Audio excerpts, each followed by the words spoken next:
Yes, please. It's Oh. lovely to see you. You're very welcome to Reset Connect. Thank you. You've been to Reset Connect before, haven't you? I have, and Yes. it's lovely to be here. It's lovely to see so many colleagues in the room. I know you're very busy this week and you've got a lot of things on, so thank you for making the time for us. I want to start, a lot of people think about WWF quite rightly because it's very famous for its work on conservation and nature protection and habitat protection. Tell me about some of the things, though, that you also do, because if there's anything important going on, you are on that task force. So tell us about your other work and how that links to climate and nature, and how you basically represent climate and nature in all of this policy world and this leadership world. No, thank you, Lucy. I mean, firstly, just to reassure people in the room, we do work on wildlife. They do. That is absolutely a core priority for us as an organisation. And look, there are always green shoots of progress. You know, our logo is a panda. That's no longer critically endangered. We're seeing tiger numbers recovering and slowly but surely mounting gorillas. But ultimately, when you see a series of problems downstream, you've got to get up and walk right the way up to source. And when I talk about source, that's actually what's driving some of the impacts to our ecosystems, the loss of so much of our natural world. And if we're kind of selfish as humans, how do we ensure that those ecosystems are working really, really well? So when I talk about the source, ultimately, the greatest destroyer of nature is our food system, the means by which we go about producing as well as consuming food. So work on food, agricultural systems and the decisions around how land is used is a really big deal for us. But so is climate. And I'm sure we'll come to it later today. I mean, this could not be a more prescient week for London Climate Week. We know this is creating enormous stress on wildlife and indeed the places that they all call home. So if we look at some of the benchmarks, of course, we have the challenges around trying to keep or limit warming to 1.5 degrees, but also similarly in terms of ensuring that we have healthy ecosystems. So what we do is spend a lot of time working behind the scenes with government and business in terms of the finance that sits behind that, and is it being directed in the right direction? Just to unwrap a little bit of how you work and what you do, I know that if I ever have a question about how a forest works or how a different ecosystem works, that you have the best experts in the world or your partner with the best experts in the world. So is part of that explaining this to people who work on policy? And is part of your mission decoding the science, I guess? Yeah, very much so. So if I think of the science, and I know many in the room will understand this incredibly well, I think that the science is laid bare in terms of the stresses and strains that we're putting on the limited resources that you know, planet Earth has and can provide for us. So when we talk to policymakers and indeed businesses, one of the things we championed, and certainly the UK government has been working on, is the concept of transition. We know that businesses, economies, governments, people, we can't turn on a sixpence. But let's not pretend this isn't happening. So how do we enable a transition to move from a nature positive and a net zero world? So one of the big announcements at COP26 all those years ago in 2021 by the then Chancellor Rishi Sunak was that the City of London would become one of the greenest financial centres in the world, and they would start to move to a system where businesses and financial institutions were expected to publish a transition plan. What's the pathway to actually start to move into that 1.5 degree world? And that's been one of the big task forces that we've been working on in terms of publishing guidance, sectoral pathways, and more besides. Have we realised that yet? Have we become the green financial capital of the world? We are some way off. If we were a nation, if the City of London, and the City of London counts as a backdrop, so there's the opportunity to continue to influence. But if it was an emitter, I think the last time I saw a report was back in 21, 22, it would be the 7th or the 8th largest emitter in the world. You know, the scale of finance running through the City of London is, you could say, both terrifying, but I would would say actually incredibly important. How can we influence where that is going, whether, through our own pension funds, but actually much more importantly, through the basis on which either those funds are incentivized or indeed the government chooses to regulate, particularly in terms of mandatory transition. And we do believe those policy signals do need to be finally laid down. Okay, we'll come back to some of those themes as well, because there's so much in there. But the title for this session is about UK security, so we better talk about that as well. So we're hearing UK security mentioned a lot, and especially at the moment, and sometimes it applies to defence. Rarely do I hear it applied to environment, but that is really, really important, isn't it? How is ambition on climate and nature central to achieving security as a nation? Absolutely essential. I mean, a stable climate and secure ecosystems are fundamental to national security, and it's actually reassuring to see many defence experts starting to step forward to highlight that. It's not for a minute trying to dismiss some of the more conventional efforts that are likely to be undertaken to ensure defence of the nation. We're not for a minute dismissing that. However, let's also be clear, part of our national infrastructure, I would argue, should be almost a green shield in terms of our ability to withstand the very, very significant threats that we have. And just briefly, one thing I think I'd probably highlight two things. There is an awful lot of science now coming to the fore in terms of tipping points. And we know there are a series of one-way doors that we could walk through if we don't look after a series of our ecosystems and climate. But more pertinently, and here in the UK, nearly 12 months ago, the UK government commissioned its first ever national security report on ecosystems. And that was briefed into Cabinet last summer by the Joint Intelligence Committee chiefs. And finally, a summary of that was published at the start of this year. The results are significant, very, very significant. Now, the good news is UK government commissioned it. The challenge is, what are the steps going to be in order to actually start to take that forward and obviously secure our futures as well as those in and around the world? We're getting some interesting sound effects up here, so I'm not sure if you are, but I think everyone's on the case. Let me know if Tanya should have my mic. I'm very responsive. You can shout at me. It's fine. We also had what was a really I found it quite shocking report on biodiversity, which was kind of leaked out.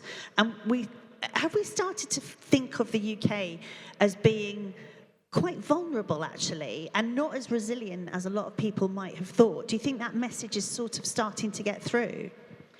I think it's starting to get through with policymakers and with government, there's no doubt. I mean, we are probably 50% reliant on global ecosystems for our own national security. And that sort of exposure relates to both some of the financial exposure, but also our exposure to natural resources, particularly for our food systems. I think that citizens are starting to worry. I mean, let's be honest in terms of what we see in and around us. We've all seen the price hikes, particularly on food through COVID, the fear, what would appear and what wouldn't appear on shelves. And this is permeated right up today. And ultimately, we're seeing that consumer sentiment's actually quite steady. Despite the backdrop of concerns on net zero, the question is, how can we bring this to the fore that would enable both, not just consumer action, but business and indeed government action? Well, let's go into what we can do, because one of the things I love about Reset Connect is that we have everybody here. We have all different bits of the jigsaw, and everyone is a doer. Like, everybody gets involved and stuck in, and many of you're very advanced on your work and supply chain and stuff like that. So given all that you've said, what more needs to be done? Where are the gaps, and who needs to be doing it? It's a small question for you. Goodness me. I think we've got this very challenging backdrop, and I think many of us in the room are probably concerned by what we're seeing and feeling, particularly in terms of climate right now. On an optimistic note, I would say transition is possible. I've been lucky enough to travel in and out of China, as an example, over many years. The scale of the economic and the natural transition is mind-blowing. 50% of all EVs drive right now on Chinese roads. The scale of the renewable and solar output, not just for export, but for their own use, is genuinely record-breaking. I think just what they outputted in 23 alone in solar panels is more than the entire US has managed to install itself. This is also a country that will soon have the largest national park system in the world by the end of 2030. So there is a lot that we can learn through determined and focused effort. But I guess I'd just quickly turn my attention to all of you as business leaders and individuals that work in the incredibly important private sector. What, 75%, 80% of global GDP is driven ultimately by the steps and actions of the private sector. What governments do is important, both in terms of setting policy and sometimes catalysing capital. But I would really encourage businesses, don't wait. You've already got the means, the planning cycles, and in many cases, the investment to make these shifts and changes yourselves. And start with your supply chains. I saw so many CEOs crack open their supply chains through COVID, and I think they and their boards were pretty shocked by how vulnerable they were, and actually they weren't always tracked or understood as well. But crack open your supply chains and understand the nature of those risks. I will always come from a moral argument as well as an economic argument. I feel pretty confident you'll be able to come from a risk, a resilience, a security, and a financial argument if you do that work. Thank you for that. It's really, really important for us. Thank you. The national park thing that you mentioned, that sounds incredible. Like, in terms of, because of the scale that China operates on, presumably that is whole species that could potentially be saved because of these national parks. Yeah, unquestionably, and I think the phrase I've heard regularly is that sort of green is the new gold, and there's no doubt that China as a nation, and we've seen others, and let's face it, the UK did this, we industrialised very quickly, and in doing so, that ultimately creates huge amounts of damage to your natural environment. But I think there's been a greater understanding of both the importance of protecting those, whether it's massive park areas, whether it's precious ecosystems, watersheds, and more besides.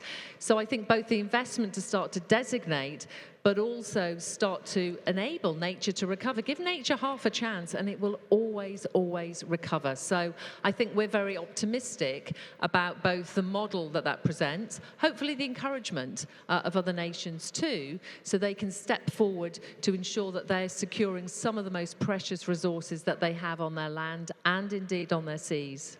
So when we talk about ambition, and that's such a good example of how ambitious you can be, we also need to talk about investment and private investment.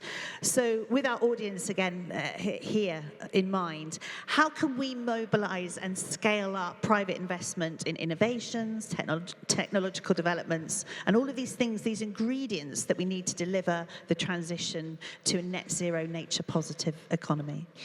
I mean, I find myself coming back to the supply chain analogy. This has to sit as a core component of any business model. I'm a great believer that if a risk committee in your board sees an issue, it cannot unsee it. So starting to understand that the relative risks to your business and your ability to be able to grow, flourish, and indeed provide the many products and services is, I think, a very, very important opportunity to unlock. Also, the many organisations that have climate and nature targets, absolutely number one is to focus on decarbonising and reducing your impacts on nature. Number two has to be insetting. How do you enable others within your supply chain to do the same? That will certainly help you get to your Scope 3 ambitions, but it will also ultimately help medium and smaller sized businesses to play their part too. And then I guess we get into what I would call a contribution model. Then the opportunity is, I would certainly encourage businesses to consider not necessarily straight offset, but how do you invest in the recovery of a series of ecosystems that both might benefit your business, but actually get to benefit all of us as well. These are really interesting mechanisms, and I know you've done a lot of work, WWF's done a lot of work on these, as have probably a lot of people here. Is it getting easier to implement them, and are there enough sort of good models and good standard products, I guess, around to make this scale? I think what I would see is looking across the whole business and economic ecosystem. There is no doubt that if we think about financial institutions, they know that increasingly their investments are subject to a whole scale of greater risks.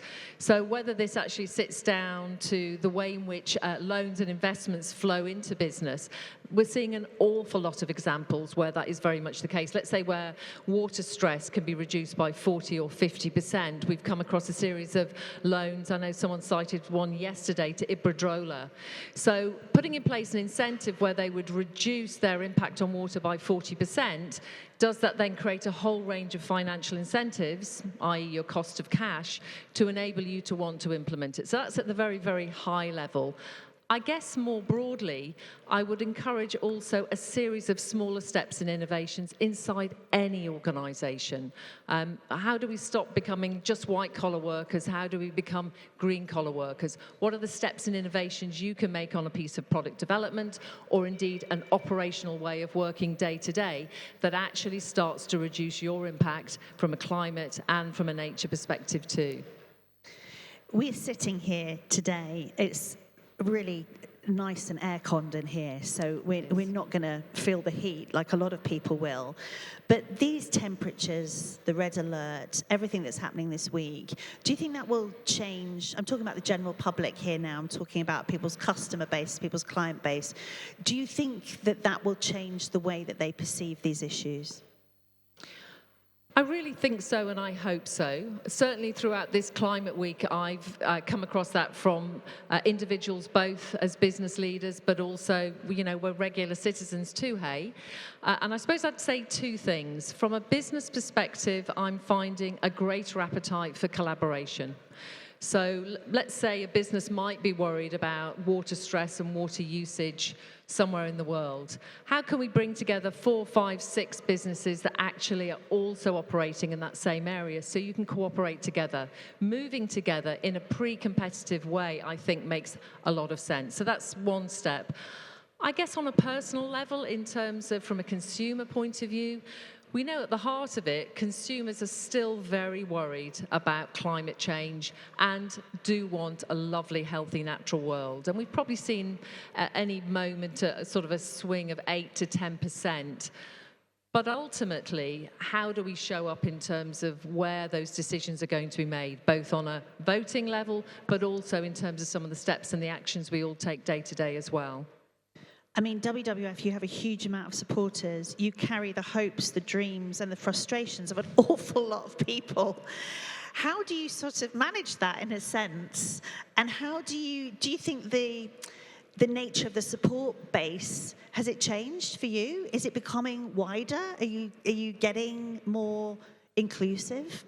I think what we've seen in our support base, very often there's a sense that older people, I probably put myself in that category, age range now, unfortunately, I think I'm there charities. As well. We have a very high index of families. And I think often that's driven by children too, in terms of the natural, the awe, the love, the wonder of the natural world. So we've actually seen that strengthening as a support base, and then increasingly in terms of granddads and grandmas as well wanting to step forward. But, I guess I'd say at the heart of our work is always going to be the wonder, the awe and love of nature. And I have to challenge anyone to stand next to a 6 or 7-year-old and not be completely taken over by that. Yeah, absolutely. So a lot of us here today we're very converted to the cause. We can move fluently between talking about, business targets and talking about different animal species that we love.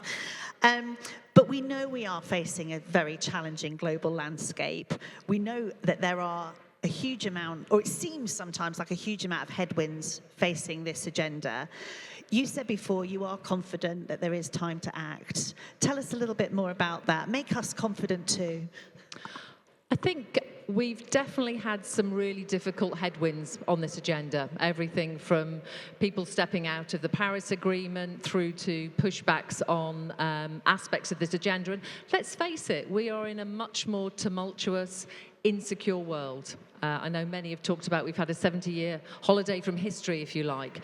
So I think there's this feeling where there's been almost a desire to retrench, people thinking about sovereignty and how their own response might be on national borders. There is no doubt that I think we have an opportunity to re-galvanise efforts, and this doesn't just sit within UN meetings. Importantly, for me, this sits very firmly within the business community as well. We cannot ignore the science. And thank God we've got science. It gives us an incredibly important compass. Are we where we wanted to be 10 years on or 15 years on since, a series of agreements, not least the Paris? Probably not. But nonetheless, we've made some incredible strides. Look at our own decarbonisation as the UK. I mean, 47% of our electricity is effectively reliant on huge tranches of renewable resources versus, 10 years ago. So we are making considerable progress. However, if ever there was a moment to redouble efforts, it's right now. I think one of the other things that I really like about you and the way that you work is that even when the chips are down and there seem like a lot of headwinds, you are able to seek out the constructive partners globally.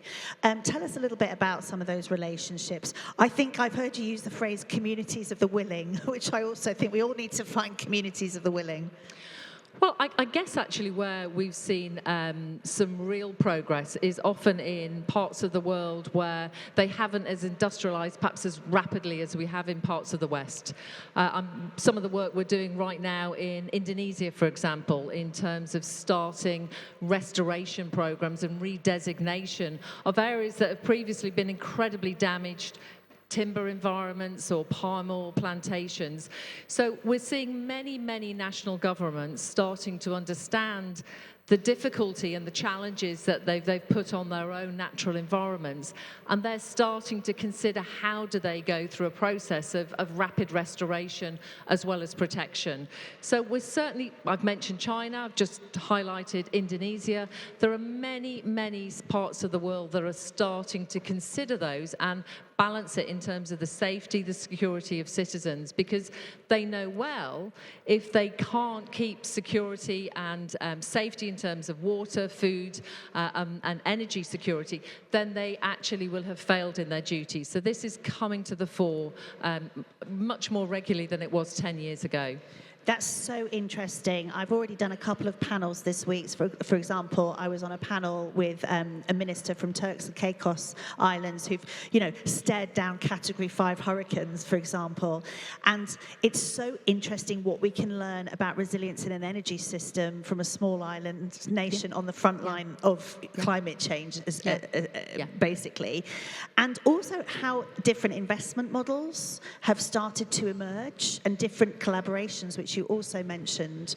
So I guess you must be always scanning for, and your team must always be scanning for these examples that are actual real-life examples.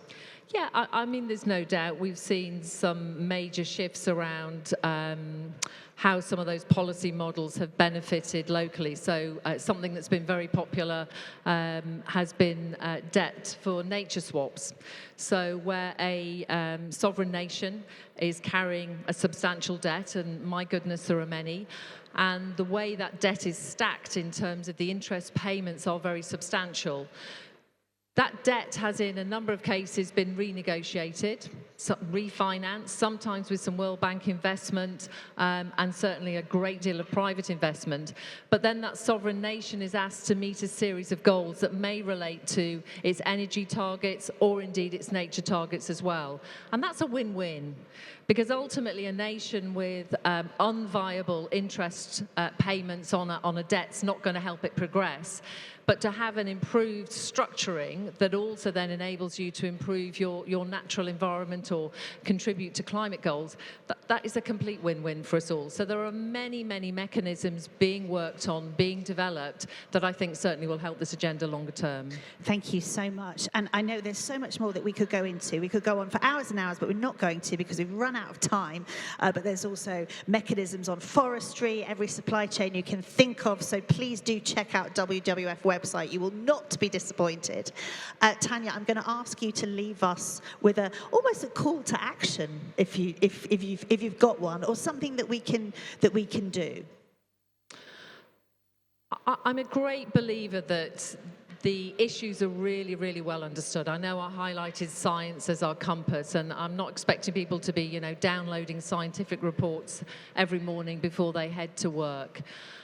I think the reason that you're here, I hope, is not just to continue to be informed and up to date and to network, but actually is to make progress.